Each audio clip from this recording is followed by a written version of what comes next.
ओम नमो ब्रह्मणे नमस्ते वायो त्वमेव प्रत्यक्षं ब्रह्मासि त्वमेव प्रत्यक्षं ब्रह्म वदिष्यामि ऋतं वदिष्यामि सत्यं वदिष्यामि तन्मामवतु तद्वक्तारम् अवतु अवतु माम् अवतु वक्तारम्। ओम शांति शांति शांति।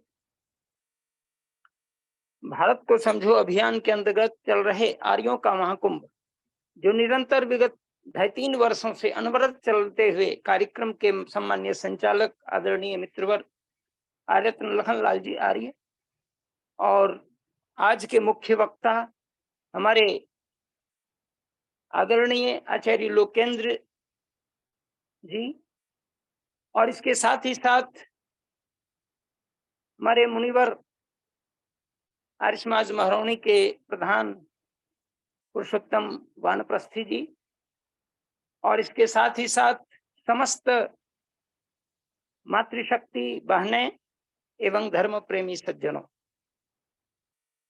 आज का विषय बड़ा ही सामयिक है और आचार्य लोकेंद्र जी ने इस विषय को आगे बढ़ाते हुए कहा है कि मानव का जीवन जो संस्कारों से परिपूर्ण होता है, तब वह गृहस्थ की ओर आवे तो वह गृहस्थ सुखी होता है। क्योंकि संस्कारों की श्रेणी में यदि आप गणना करें तो विवाह संस्कार के बाद ही गृहस्थ में प्रवेश का संस्कार है और उसकी संख्या 13वीं है, अर्थात 13वें संस्कार का नाम ही विवाह है। इसका मतलब है कि 12 संस्कार पहले हो गए, गर्भाधान, पुंसवन, सीमंतोन्नयन, जात कर्म, नामकरण, निष्क्रमण, अन्नप्राशन, चूड़ाकर्म, कर्णवेद, उपनयन, वेदारंभ, समावर्तन, फिर विवाह। तो ये 13वें नंबर का विवाह ये सिद्ध करता है। उसके पहले समावर्तन जो दिया है वो तो विद्वान होने के लिए ही दिया, जिसे कि आप हम सब श्रवण कर रहे थे कि विवाह करने के पूर्व ब्रह्मचारी को और ब्रह्मचारिणी को कम से कम एक वेद का स्वाध्याय अध्ययन कर ही लेना चाहिए। क्योंकि ब्रह्मचारी जो होते हैं वो ऋग्वेद अवश्य ही पढ़ें, क्योंकि पहला वेद ऋग्वेद है और ब्रह्मचर्य आश्रम जीवन का प्रथम आश्रम माना गया है। इसलिए ऋग्वेद, और यदि वो ऋग्वेद नहीं पढ़ पाए तो गृहस्थ में यजुर्वेद पढ़ें। इसलिए वो गृहस्थ का आश्रम का वेद यजुर्वेद ही माना गया है, जिसको यज्ञ वेद कर्म वेद माना गया है। और इसी लक्ष्य की पूर्ति के लिए युग प्रवर्तक महर्षि दयानंद जी महाराज ने सत्यार्थ प्रकाश के चतुर्थ समुल्लास के विवाह एवं गृहाश्रम प्रकरण को लिखते हुए उन्होंने कलम तोड़कर अपनी बातें लिखी। एक सन्यासी, एक आदित्य ब्रह्मचारी को क्या जरूरत थी कि इतना गृहस्थ और विवाह के संबंध में लिखे, संस्कार विधि में लिखे, अनेक अन्य वेद के भाष्यों के क्रम में लिखे, ऋग्वेदादि भाष्य भूमिका के विषयों में लिखे। चिंता थी उस ऋषि को कि हमारा आगे आने वाला जो भविष्य है जो गृहस्थ के हाथों में है, हमारा राष्ट्र गृहस्थ के हाथ में है। इसलिए विवाह संस्कार में राष्ट्रभृत होम किए जाते हैं ताकि उसकी संतति या उसका जीवन राष्ट्र के लिए समर्पित होवे। यदि महर्षि दयानंद जी महाराज ने सरदार अर्जुन सिंह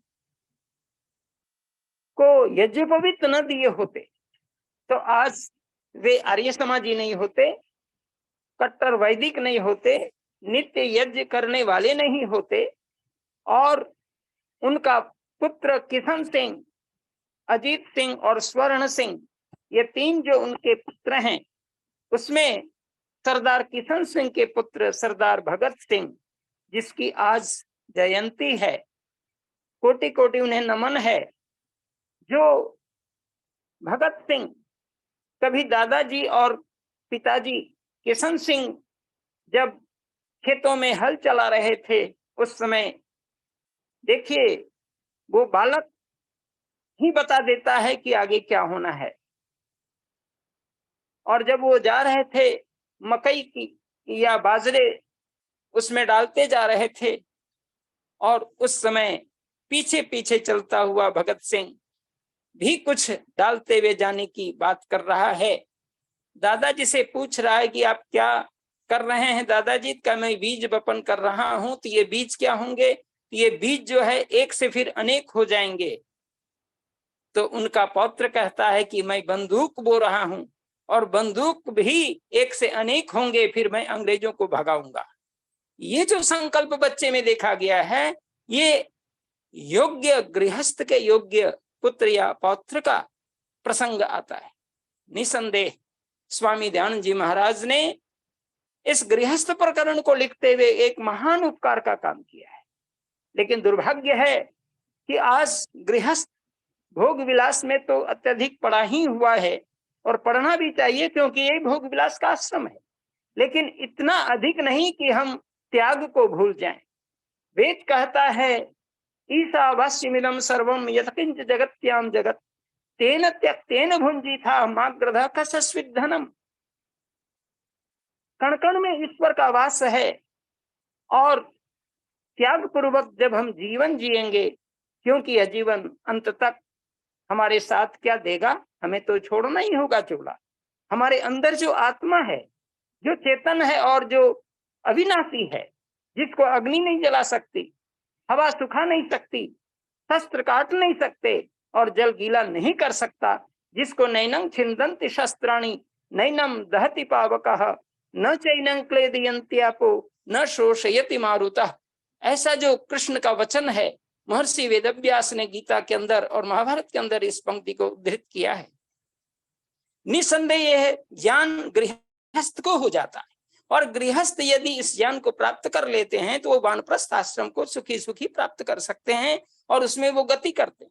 लेकिन यदि जो गृहस्थ केवल भोग विलास तक ही सीमित हो जाते हैं तो फिर उसकी इंद्रियां अंत में आगे आश्रमों को वहन करने की क्षमता नहीं रख पाती। इसलिए उस समय भर्तृहरि के कथन सिद्ध होते हैं कि भोगान भुक्ता वयमेव भुक्ता तपो न तप्तम वयमेव तप्ता कालो न याति वयमेव याता तृष्णा न जीर्णा वयमेव जीर्णा। ये भर्तृहरि की नीति शतक की पंक्ति कहती है कि हम सोचते हैं कि हमने भोग को भोग लिया, लेकिन ध्यान रहे भोग ने ही आपको हमको भोग लिया। तपो न तप्तम वयमेव तप्ता, हम लोग सोचते मैंने तप किया है, लेकिन नहीं, तप नहीं, मुझे तपा दिया है। कालो न याति वयमेव याता, सोचते हैं कि मैं काल को, समय को जीत रहा हूं, लेकिन नहीं, समय ही आपको जीत रहा है। तृष्णा न जीर्णा वयमेव जीर्णा, तृष्णा कभी जीर्ण नहीं होती, हम जीर्ण हो जाते हैं। यह सत्य है, और इस सत्य को कौन स्वीकार करेगा? यह सत्य को ब्रह्मचारी के बाद गृहस्थी ही स्वीकार करेगा, और वो गृहस्थी धन्य है।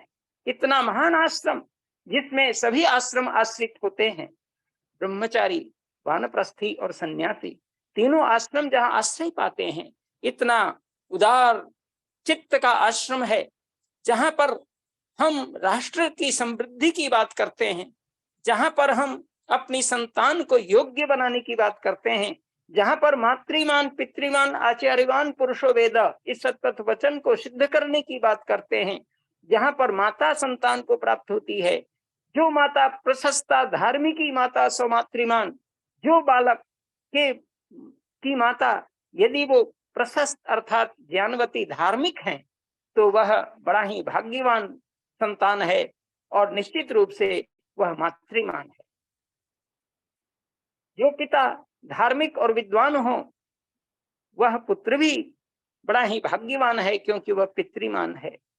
और आचार्य जिसको उत्तम मिल जाए, आचार्यम ग्रहीति सो आचार्य, जो वेद वेदांग का पंडित हो, आचार्य हो, विद्वान हो, और अपने आचरण में वो सारी विद्याओं को घटा करके आचार्य बन करके शिष्य को आचरण की शिक्षा देता हो, ऐसा जो शिष्य है वह आचार्यवान है। और ऐसे आचार्यवान कौन प्राप्त करा सकता है? ऐसे पितृमान मातृमान को कौन प्राप्त करा सकता है? वह प्राप्त करने का एकमात्र आधार गृहस्थ आश्रम ही है।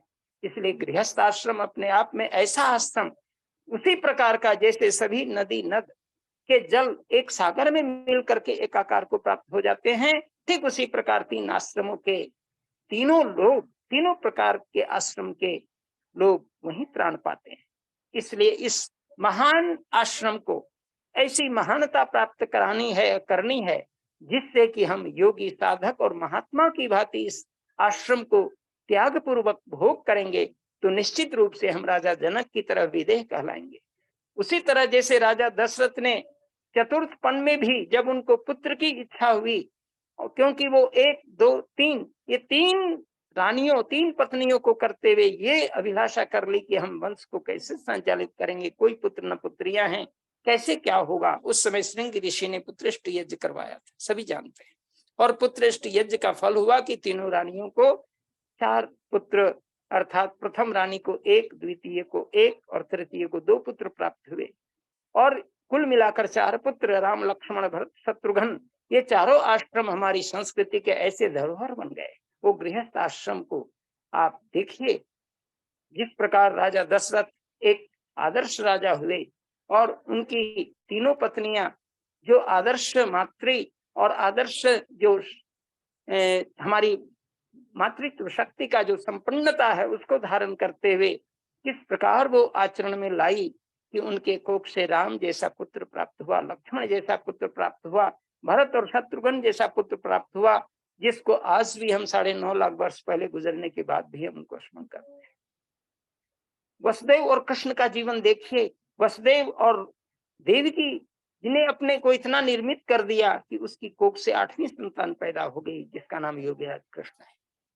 आज हम 1-2 संतान के बाद सोचते हैं कि हमारी संतान बंद हो जानी चाहिए, परिवार नियोजन की बड़ी व्यवस्था हो गई है, लेकिन वेद में परिवार नियोजन की कोई व्यवस्था नहीं है, बल्कि कम से कम आवश्यकता पड़ने पर 10 तक संतान पैदा कर सकते हैं, ऐसी वेद में छूट है। लेकिन अब अपनी परिस्थिति और अपने गृहस्थ के क्रम को देखते हुए आपको सोचना है कि हम क्या करें। ये आपके विवेक पर मैं छोड़ता हूं। निसंदेह अगर हम एक भी संतान पैदा कर लिए हैं, 2 ही संतान 3 ही संतान पैदा किए हैं, उसको योग्य बना देना ही गृहस्थ का धर्म है। इसलिए आवश्यकता है कि गृहस्थ के धर्म को खूब निभाएंगे हम सभी, तो निश्चित रूप से वह गृहस्थ ऐसा उपवन होगा जहां पर तरह तरह के फूल खिलेंगे और सभी सुगंधित होंगे, और ऐसी सुगंध जिससे राष्ट्र सुगंधित होगा, ऐसी सुगंध जिससे विश्व सुगंधित होगा। इन महान उपकारों को हमें स्मरण करना चाहिए। ऋषि मुनियों ने भी गृहस्थ को स्वीकार किया है। याज्ञवल्क्य की पत्नी मैत्रेयी का वर्णन है, और वाचक जो गार्गी थी वो भी तो किसी की पुत्री थी। किस प्रकार वो गार्गी और मैत्रेयी, किस प्रकार सुलभा, यमी, सरस्वती, ये सभी जो हमारी विदुषी नारियां हुई हैं, लोपामुद्रा आदि, आज हम उसका स्मरण करते ये ब्रह्मवादिनी नारियां हुई हैं, और ब्रह्म की चर्चा करने वाले महान पुत्र भी पैदा हुए। आज हम राजा भरत को याद करते हैं। राजा भरत दुष्यंत की और शकुंतला की संतान पुत्र इतना भाग्यशाली हुआ कि वह चक्रवर्ती पुत्र की प्राप्ति इस रूप में उस ऋषि कुमारों के आशीर्वाद से प्राप्त हुआ था। मैं इस प्रसंग को 1 मिनट में बोल दे रहा हूं कि जब दुष्यंत आखेट करने के लिए जंगल की ओर गए अपने विदूषक के साथ, जब उन्होंने वाण संधान करने के लिए मृग के ऊपर दौड़ते हुए रथ को आगे बढ़ाया, रथ का संचालन करते हुए सारथी ने कहा कि आगे मृग जा रहा है, आप वाण संधान कर सकते हैं। दुष्यंत ने कहा कि ठीक तुम कह रहे हो, और लेकिन वह मृग इतना भाग रहा है, इतना मनमोहक लग रहा है, गर्दन को बार बार मोड़ करके देख रहा है, और उसके अर्धचर्वित कुश गिर रहे हैं मुख से। वो सम विवृत हो चुका है और आसमान में ही ज्यादा और पृथ्वी पर कम चल रहा है, जिसको महाकवि कालिदास के अभिज्ञान शाकुंतल में इतना सुंदर वर्णन है कि ग्रीवा भंगा भिजामम मुहुर्मुहुः पतति संध्यने तत्व दृष्टि पश्चार्धेन प्रविष्ट सर्पतन भयात् भूयसा पूर्वकायम अर्धोरर्धा वलिढैः समवृत्ति मुख भ्रंशमी किरण वर्तमाः पश्यो दक्रवती उर्व्याम प्रयाति यति उर्व्याम प्रयाति। आकाश में अधिक और पृथ्वी में कम चल रहा है। ऐसा जो मृग भाग रहा है, लेकिन वो आश्रम का मृग था, आश्रम की ओर जा रहा है जहां कण्व ने गुरुकुल का संचालन किया हुआ था। 2 ब्रह्मचारी सारस्वत और वैखानस निकलते हैं और उस आश्रम के मृग को वाण संधान करते हुए राजा को हाथ उठाकर कहते हैं कहते हैं कि अय राजन, ये आश्रम का मृग है, आश्रमस्य मृगो यम महांतव्यो महांतव्यः, इस आश्रम के मृग को मत मारो, मत मारो, नहीं मारना चाहिए। उस दुष्यंत ने अपने बाण संधान को रोक लिया, क्योंकि वो सदगृहस्थी थे, राजा थे लेकिन सदगृहस्थ, इसलिए उन्होंने बाण को रोक लिया। और रोकते ही दोनों ऋषि कुमारों ने आशीर्वाद दिया है, चक्रवर्ती पुत्रम अवाप्नुहि, अय राजन तुम चक्रवर्ती पुत्र की प्राप्ति करोगे।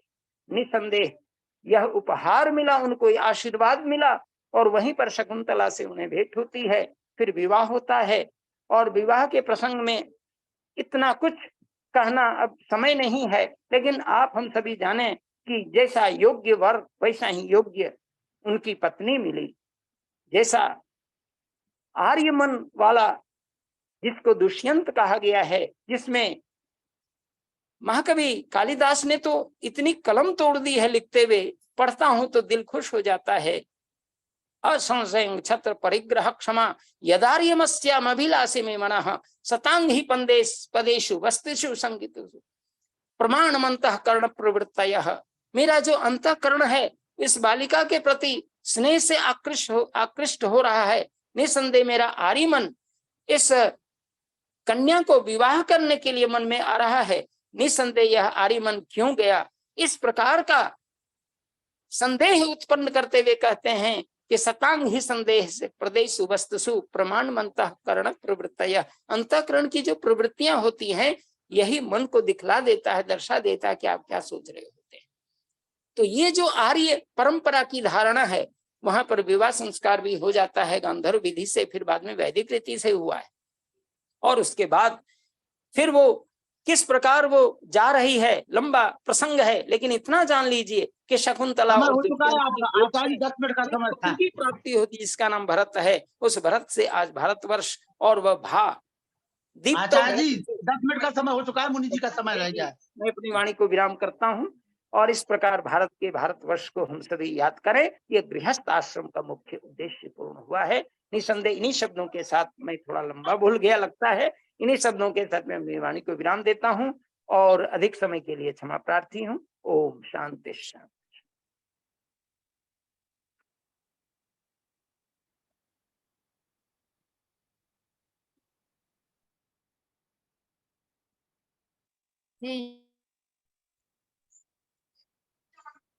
मुनि जी ओम, हाँ जी।